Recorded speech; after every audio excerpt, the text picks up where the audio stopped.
রান্না করার আগে সবকিছু কেটে কুটে গুছিয়ে নিয়ে রান্না করতে গেলে খুব সময়ের মধ্যে হয়ে যায়। হ্যালো এভরিওয়ান, আসসালামু আলাইকুম। কি অবস্থা সবার, কেমন আছেন? আশা করছি ভালো আছেন। তো চলে আসলাম প্রতিদিনের মতো নতুন একটা ব্লগ নিয়ে।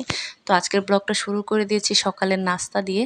তো আমি সকালে আজকে সেমাই রান্না করব, তাই দুধ বসিয়ে দিয়েছি। আর এদিকে ডিম সিদ্ধ হয়ে গেছে, তাই ডিমগুলোকে ছুলে এই যে দেখতেই পাচ্ছেন।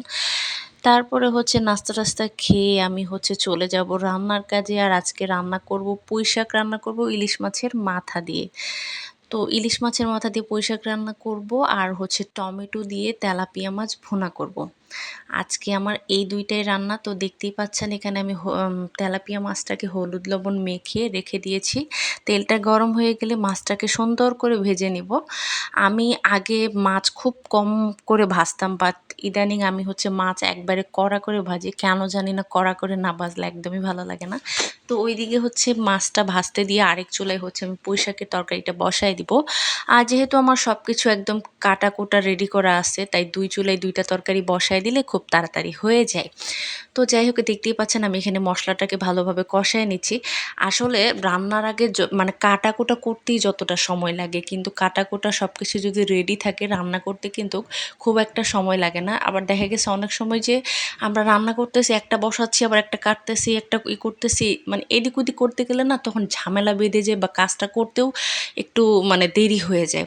তাই আমি সবসময় চেষ্টা করি রান্না করার আগে সব কিছু কেটে কুটে গুছিয়ে রেখে তারপরে দুই চুলায় দুইটা বসায় দিই একে একে করে। তো দেখতেই পাচ্ছেন মশলাটা কষানোর পরে আমি হচ্ছে পুঁইশাক মানে ইলিশ মাছের মাথাটা দিয়ে কষায় নিচ্ছি। কষানোর পরে ডাঁটাটা দিয়ে দিচ্ছি।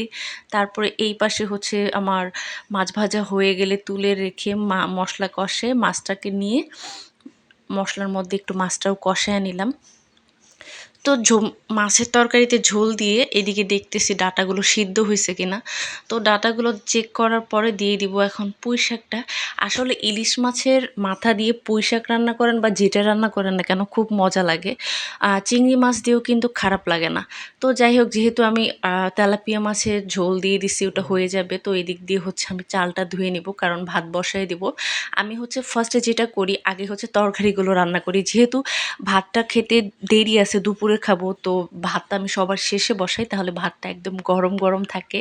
সব তরকারিগুলো হয়ে গেলে ভাতটা বসাই দিলে ভালোই লাগে। তো এই তরকারিও হয়ে গেছে, তরকারিটা নামিয়ে ভাতটা বসাই দিব, এই আর কি। আর এখানে হচ্ছে পুঁই শাকটাও আমার হয়ে গেছে। তো রান্না বাড়া শেষ করে বসেছিলাম, এমন টাইমে সাবাবের বাবা আসে। আর আসার সময়ও অনেক বড় একটা পাঙ্গাস মাছ নিয়ে আসে।